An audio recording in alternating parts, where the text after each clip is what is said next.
मुझे बड़ी हैरत है कि इतनी ठंड में आप कितनी देर से खड़े हैं। और मुझे तो इतनी ठंड लग रही है कि मैंने आज वो कोट पहना है जो मैं बहुत कम पहनता हूं, लेकिन आपको दाद देता हूं कि आप माशाअल्लाह इतनी सर्दी में आप यहां पर मौजूद हैं। और कल मैं यहां पे इस मरी पहुंचा, रास्ते में बहुत ट्रैफिक थी। हालांकि पुरानी सड़क तो ये आ रही है ना मरी की, और मुझे बड़ी अच्छी तरह से याद है, उसामा तो उस वक्त छोटा होगा, इनके वालिद मोहतरम मेरे बड़े अच्छे दोस्त भी थे, भाई भी थे।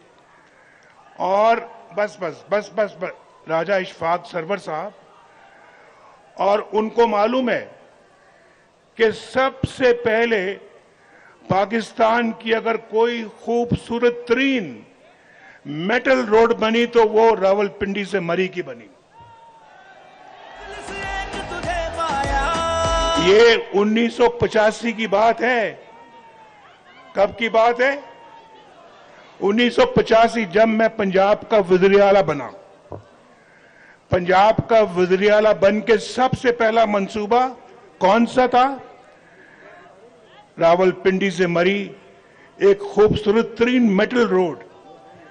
उससे पहले देखें, मैं मरी बहुत देर से आ रहा हूं, मरी मेरा दूसरा घर है, बड़ा प्यारा लगता है मुझे मरी, और मरी के लोग भी बड़े प्यारे लगते हैं मुझे।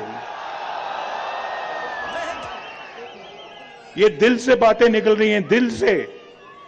मैं दिल से कह रहा हूं, आपसे मुझे बहुत प्यार है, बड़ी मोहब्बत है। और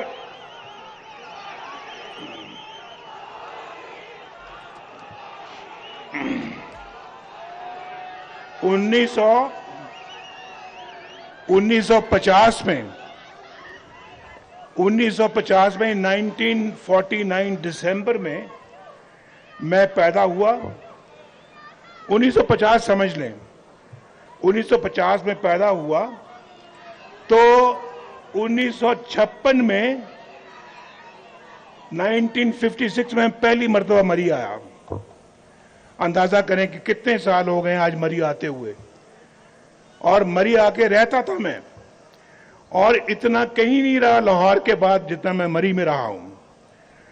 तो ये सड़कें जो जो इस वक्त भरी हुई है माशाअल्लाह, सब मैं जानता हूं। मुझे पैदल ले जाएं, लोअर माल पे ले जाएं, मैं आपको रास्ते बताऊंगा। मुझे बता रहे हैं, अभी मुझे बताया कि ये अभी लोग बहुत आ रहे हैं, और बिलाल यामीन साहब नीचे खड़े हैं। उसको किसी जमाने में एजेंटी कहते थे, एजेंटी। याद है आपको? ये नहीं याद है? बोलो। उसको एजेंटी भी कहते थे, एजेंसी भी कहते थे। जहां जीटीएस की बसें आके रुकती थी, जहां पिंडी मरी ट्रांसपोर्ट की बसें आके रुकती थी, जहां मरी हिल ट्रांसपोर्ट की बसें आके रुकती थी। और कौन सी ट्रांसपोर्ट थी? हाँ, ये बसें थी जो मैं आज तक मुझे याद है, वो वहां पे रुकती थी। कहते हैं कि बिलाल यामीन सती साहब जो हैं वो, और उनका जो पूरा कारवान है वो वहां रुका हुआ है, तो वो अभी पहुंच नहीं पाया यहां पे। तो मुझे कोई बताए, मुझे ये तो पहले बताए, अगर वो यहां पे आ गए तो वो कहां खड़े होंगे? यहां आके तो सारी जगह पुर है, ये तो फुल है, फुल।